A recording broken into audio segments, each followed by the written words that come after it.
असं कसं आता जातीवादी आता आपण युतीमध्ये आहेत ना सगळं, आणि जातीवादी कुठं कोण आहे याच्यामध्ये? आपण काय कुठं आज भाजपमध्ये सर्व जाती धर्म सगळे आमचे सगळे नगरसेवक आहेत. आम्ही असं काही जातीवादी पक्ष आहे किंवा जातीच्या याच्यावर बघून उमेदवार देतोय असं नाही. तसं असतं तर फिरोज पठाणला उमेदवारीच मिळाली नसती. झाला भाजपचा नगरसेवक आहे. आज लातूरमध्ये मी पालकमंत्री, त्यात आज मतदान चालू आहे. पण 7 मुस्लिम कॅन्डिडेट भाजपच्या कमळावर लातूरमध्ये इलेक्शनला लढतात. भाजप जर जातीवादी असतं तर तिथल्या 7 मुस्लिम लोकांना कशा दिलं, कशाला असतं? नसतं दिलं. तेव्हा असं नाहीये. आणि शेवटी युतीचा निर्णय, माझं म्हणणं आहे की वरिष्ठांनी आणि जिल्ह्यात बसायचं असलं तर पालकमंत्र्यांनी सगळ्यांना एकत्र बोलवावं. पालकमंत्र्यांचा तो अधिकार आहे, ते आमचे पालकमंत्री आहेत, त्यांनी बोलवावं, मग पुढे चर्चा होईल. त्यांनी तर सोहळ्याची भाषा केली, तुम्ही करणार का? त्यांनी केली असली तर मग मी माझ्या ह्याच्यात नाही, पण ठेवा शेवटी होत नसलं तर प्रत्येक जण लढणार ना आपल्या ताकदीवर. निवडणुकीतनं तर काय कोण माघार घेणार नाही. जर एकत्र जर नाही झालं तर प्रत्येक जण लढणार. म्हणजे आम्ही काय, भाजप काय, सेना काय, राष्ट्रवादी काय किंवा पवार साहेबांचा पक्ष काय, सगळे जर होत नसलं तर जो तो आपापल्या ताकदीवर लढणारच आहे. ते काय लढायचा कोण थांबणार नाही. स्वीकृत नगरसेवक आणि सभापतींच्या अनुषंगाने काय वाटाघाटी दोघांच्या मध्ये झाल्या का? ते वाटाघाटी अशा काय नाही.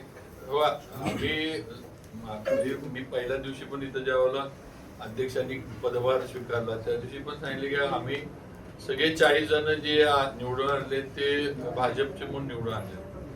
पूर्वीच्या आघाड्या होत्या, पूर्वी 2 आघाड्या वेगवेगळ्या होत्या, ही पूर्वीच होतं.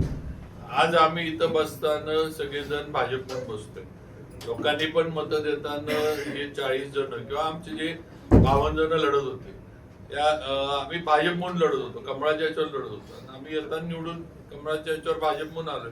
तेव्हा आमच्यात काय असं वेगळा विषय नाही, काय नाही. आता काय थोडंफार तुम्ही प्रसार माध्यमांनी ही आघाडी ती आघाडी आणि भाजप वेगळं असं तुम्हीच तयार केलंय असं माझं तर स्पष्ट मत आहे. तेव्हा असं काय नाही, एकत्र बसून हे होईल, निर्णय होईल. आणि सगळं काम करताना पण सगळे आम्ही एकत्र मिळून काम करू. त्यात काही कुठली अडचण नाही आहे आणि येणार पण. पाटणकर यांना बळ देणार का? हो, आमच्या आता पक्षाचे जे पदाधिकारी आहेत, पक्षात त्यांनी प्रवेश केलाय म्हटलं आम्ही म्हणजे सरकारकडनं किंवा शासनाकडनं जे काही त्यांना हे लागलं ते 100% आम्ही त्यांना हे करतो. भाजप सोबत पक्ष पण आलेत आता, तुम्ही आवाहन केल्यानुसार मग पक्षांना संधी मिळू शकेल या निवडीमध्ये? सभापती पदांमध्ये लगेच देता येईल का नाही हे मी आज नाही सांगू शकत, कारण आता जी निवडून आलेली आहे अधिकृत त्यांचा मला वाटतं विचार हा आधी करणं गरजेचं आहे.